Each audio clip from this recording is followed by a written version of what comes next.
Ryan. Hey, what's going on, Cole? How long have you been shaping? Oh, man, I can't believe it, but it's almost 40 years now. Where are you from and where's home now?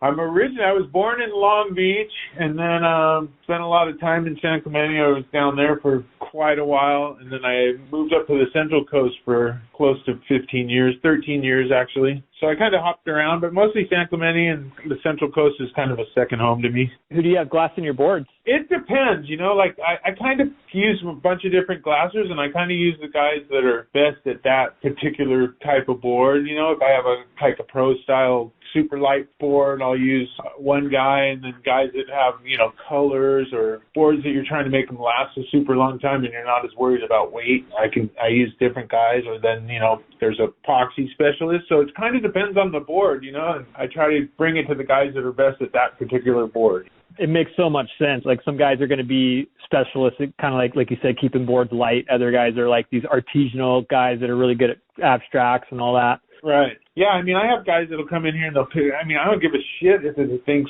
perfect. If it's not light, they're gonna just put it back down on the rack. They won't even take it, And then I have other guys that are, I want a nice, strong, heavy, solid board, So it's kind of different, I try to give the people what they want, because I'm kind of the same way with boards. If it's not light, I don't really want it, unless you get into like guns or whatever, as light as possible, But then there's other people, that keep their boards for 5 years and all they care about is the strength, All right, that brings me on to my next question.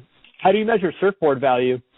A magic board is priceless, There's a couple boards that I've had, and I would pay thousands for a duplicate of it if it's going to be the magic board. Some of these guys go and I get a really good deal, so I get the boards, from so-and-so, and I say, well, how do they work? And they go, oh, every couple, I get a good one. And I'm like thinking, well, man, that's not really a value, You get them quick and cheap, but they work like shit. What's the first thing you check when QCing your boards? Like we were talking about, a lot of times it's weight, and then almost immediately I kind of grab the deck and feel where the rails transition into the board, where the edges are. I think the edges are super critical. And then I always check the fin angles, because that's the board more than almost anything. So, I try to keep that at a constant and adjust the board from there. Because if the fin angle's out or up, it's changing on every board. So I try to keep that a constant and go from there. Do you order custom blanks? Mostly the guys, at the shaping machine stock blanks, and mostly I use what they have in stock there. But then, of course, on guns and bigger boards and bigger stringers and stuff, I'll do custom stuff. What's your PU to EPS build ratio? I probably do 80% poly, 20% epoxy. I love the epoxies, but they're just a little tougher to do, a lot more labor and more expensive to build. But when they come out right, I think they're a great product and they have their place, Who's been giving you feedback on your boards?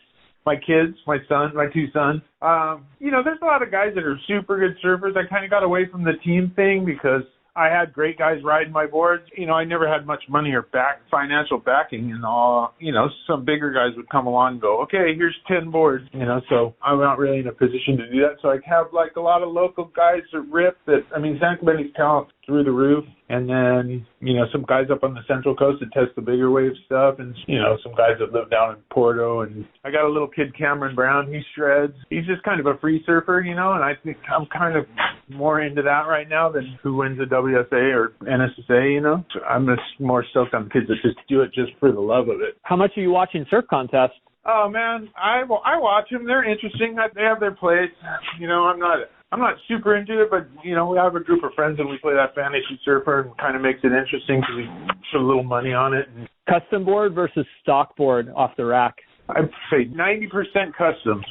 We do tons of customs. I did a little bit of stocking of boards here and there just for people that want them quick, and they grab something off the rack, which is fine, and they get to see it before it's done. But, a lot of times I'll have them feel the boards, and they'll go, do you want it thicker or thinner than this? And so the personal touches and talking to them, I think that's a huge asset for a shaper, because a lot of us guys, you're just going in and buying a model and rolling your dice that it's going to work for you.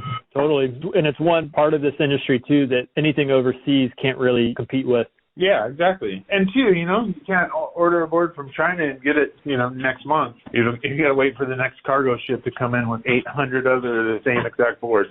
Do you have any surf shop employees that you would want to give a shout out to?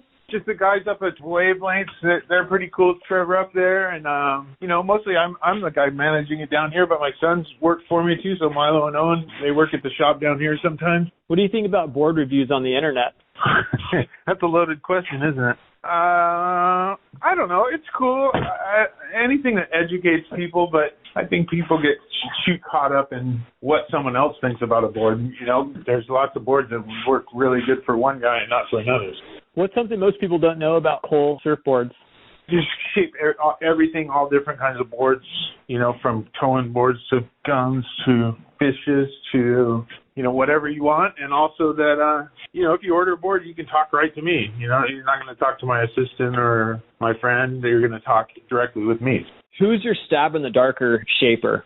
Get back to Shane. Let's get Shane on there. He shapes some great boards, and he's a phenomenal surfer. So, do you have anything new in the works?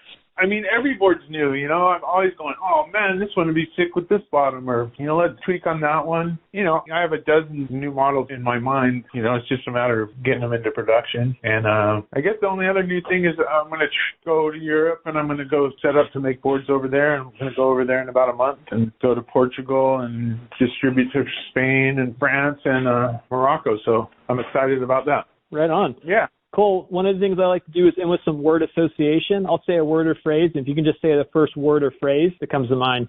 Neil Young. Old man. Matt Archbold. Fast and loose. Quad Fins. The best. Bruce Irons. I love Bruce. He's just a rad dude and one of my heroes. The way he surfs is just incredible. The Alley. McElroy is the first thing I think of when you talk about the Alley. One of a kind. It broke the mold. So inspiring to be down here and surrounded by guys that push you. You got to be on your game or you're going to get left in the dust. Thanks so much for the time. What's the best way to get someone on a Cole surfboard?